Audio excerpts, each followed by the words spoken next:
You didn't lose their respect because of something you did.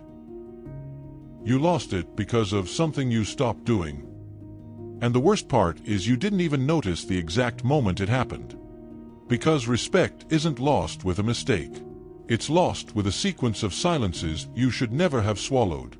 See, there's something nobody explains about respect. It's not something you ask for. It's not something you demand. And it's definitely not something you recover with a conversation. Respect is a byproduct. It's what happens when someone watches how you treat yourself and draws conclusions. Think about it. You don't decide to respect someone.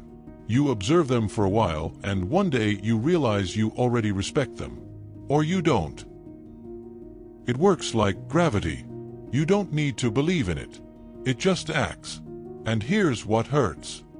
If someone stopped respecting you, partner, friend, family, doesn't matter, it wasn't because that person is bad or unfair. It was because you taught them, through your repeated actions, that they could. The Stoics had a phrase for this. Marcus Aurelius wrote, "The quality of your life depends on the quality of your thoughts."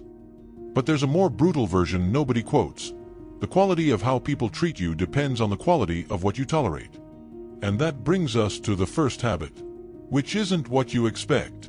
The first Stoic habit that rebuilds your attractiveness has nothing to do with speaking up, setting boundaries, or standing your ground. It's withdrawing. Not running. Withdrawing. There's a massive difference. Running is leaving because you can't handle the situation. Withdrawing is leaving because the situation doesn't deserve your presence. Epictetus put it this way, it's not things that disturb you, but your judgment about them. And if your judgment tells you you're in a place where your presence isn't valued, staying is the problem. Example.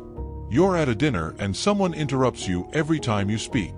The common reaction is to get frustrated, insist, raise your voice, or worse, shut up and build resentment. Selective withdrawal is something else. You say nothing.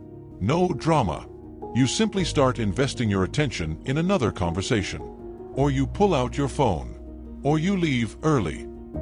No explanation. No confrontation. No signals that anything bothered you. You know what happens when you do this. The other person notices. Maybe not that night, but they notice. Because the absence of your usual energy creates a void. And that void does more work than any speech you could give about respect. The concrete tool is this. Every time you feel your presence isn't being valued, ask yourself one thing. Would I stay here if I didn't know this person? If the answer is no, withdraw. No noise. No punishment. No explanation. Selective withdrawal isn't manipulation. It's coherence. It's treating your time like what it is, the only resource you never get back. But here's what most people miss. Withdrawing works, but only if there's something to withdraw to. And this is where most people get stuck, because they withdraw into the void, into Netflix, into scrolling, into nothing. And that's not withdrawing, that's hiding. The second Stoic habit is building what the Stoics called your proeresis, your internal decision center. What I call your invisible standard. Your invisible standard is the version of you that operates when nobody's watching. Look, there are two types of people. Those who have a life that works only when someone's observing, and those who have a life that works especially when nobody's observing. The first type seeks respect. The second type generates it without asking. Why? Because when you have a real routine, a body you take care of, a project you work on, a discipline you maintain in silence, your energy changes. It's not something you can fake. People who respect themselves have a different frequency. They don't need to prove it. You can tell by how they walk into a room, by how they respond when plans get canceled, by how they don't chase. Seneca wrote something that always hits me. It's not that we have too little time, it's that we waste too much. And the person who wastes their time doesn't have a standard. They have a reaction. The tool. Choose one thing you would do if you were the person you want to be. Just one. And do it every day for 30 days without telling anyone. Don't post it. Don't mention it. Don't use it as proof of anything. Do it in silence. Silence is what turns a habit into a standard. Because when you stop seeking validation for your actions, you start doing them for the right reasons. And when that happens, respect doesn't get rebuilt. It gets recalculated. But there's a third habit that makes the first two work, and this is the one nobody wants to hear. There's a moment in every relationship, and I'm not just talking about partners, I'm talking about friendships, family, work, where someone tests how far they can go with you. It's not conscious. They don't plan it. It's instinctive. A comment that minimizes you. A favor that's never returned. A tone they wouldn't use with someone they respect. And in that exact moment you make a decision. Most people choose to let it slide. Because they don't want conflict. Because it's not a big deal. Because they think being calm is the same as being stoic. It's not. Marcus Aurelius governed an empire, led wars, made decisions where thousands of lives depended on his word. His stoicism wasn't passivity. It was brutal clarity about what deserved his energy and what didn't. The third habit is this: the first time someone crosses your line, you respond.